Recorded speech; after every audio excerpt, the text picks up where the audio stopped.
Hi everyone, welcome back to the channel, heading to Qatar 2022, where we discuss the World Cup, and well, it's almost over. Only got 2 games left to go, the third place game and the final.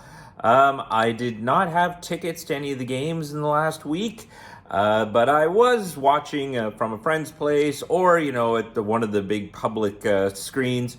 It's crazy how busy it still is here in Qatar. Just a few days ago, I was down at Souk Waqif, and the place was packed, primarily with Argentina supporters.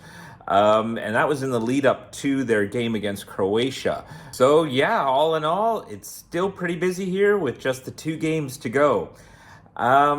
Morocco, oh, you kill me. You kill me. You deserved at least 1 goal. I was really rooting for you guys, and I can't believe you didn't score. I mean, there was just so much chaos going on. But well played. No one can say you didn't try really hard. You guys put it all out on the field, but unfortunately, it just wasn't enough. Best of luck on the third place game. I think an Argentina-Morocco final would have been insane. Like, good luck getting tickets. I suppose when it came to tickets, I could have probably got tickets to some of the games.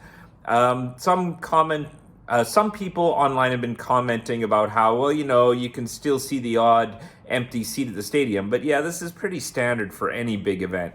And a lot of what was happening was, of course, scalpers trying to sell tickets at inflated prices. And then when they couldn't, they would put them back up on the FIFA resale site for, I think at that site it's pretty much face value. And they're putting them up maybe 2 to 3 hours before the game would start. And I remember the Argentina-Croatia game. Was it? Yeah, Argentina-Croatia.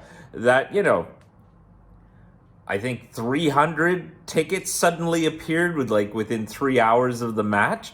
I also assume some of that was Brazil supporters who had purchased tickets in advance, assuming that Brazil was going to beat Croatia and would have been at that game. But yeah, this is happening pretty much for all the games, except I think the Morocco game, Morocco-France, that didn't happen much, and there was pretty much no tickets to be had. The other thing I just want to mention is how well the organization seemed to go. Metro was able to handle everything. There hasn't been any kind of riots and chaos and hooliganism and so forth. I think one British paper had even mentioned this might be the first World Cup that no British person has been arrested at for, whatever. So all in all, it's going quite well. And if you watch the Arabic news channels such as beIN Sport or, regional news, they have all the talking heads all over Qatar, talking about things in the lead up to the game. And wherever they are, Qatar, Souk Waqif, the Corniche, out on the Lusail Boulevard, there's crowds of people still roaming around, enjoying the time, lots of families, lots of kids. So the event seems to be going great. And, I just don't know what we're going to do when it's all over in a week's time. It's just, actually, not even a week, in 3 days' time. It's going to be like, oh, now what, yeah, well, I guess that's it then, And okay, granted, I believe Qatar's hosting the Asia Cup next year. They're going to be hosting the Asia Cup 2023, but that's not going to be the same.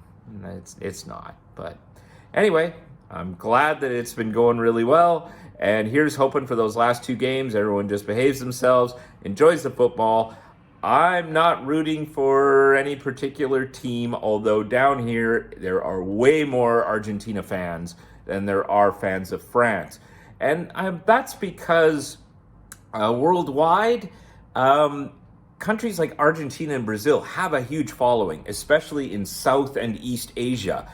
I know there was some people commenting early on when there was this big, pro World Cup rally for Argentina, and they were like, oh, these are just paid fans because they're all Indians. But actually in India, because people don't generally follow the national team because they don't really go anywhere, they're big supporters of other teams, primarily Brazil or Argentina or maybe Germany and so forth. So you have tons of fans of these countries. And I myself know a couple of Indians who are huge Argentina fans. And they've been watching all the games, not with tickets, on TV. But when they go to, my friend's place or whatever, they're all wearing their Argentina gear, and they always have throughout the whole World Cup. So there are a lot more Argentinian fans here than there are fans of France for whatever reason. And so expect for the final to see a horde of Argentinian fans at the stadium, probably outnumbering the French fans. I'm going to guess like 3-1, and it's going to be loud. But here's hoping that it's a great game and that everything goes well. That's about it. That's all I have to say. I don't have tickets to the final. I'm going to be watching it on TV like the rest of you. Unless by some magic or sorcery, some tickets just fall my way. But yeah, good luck with that. I mean, those are going to be incredibly expensive. But we'll see. Hope everything goes well, and hope you all enjoyed the World Cup. I'll see you soon.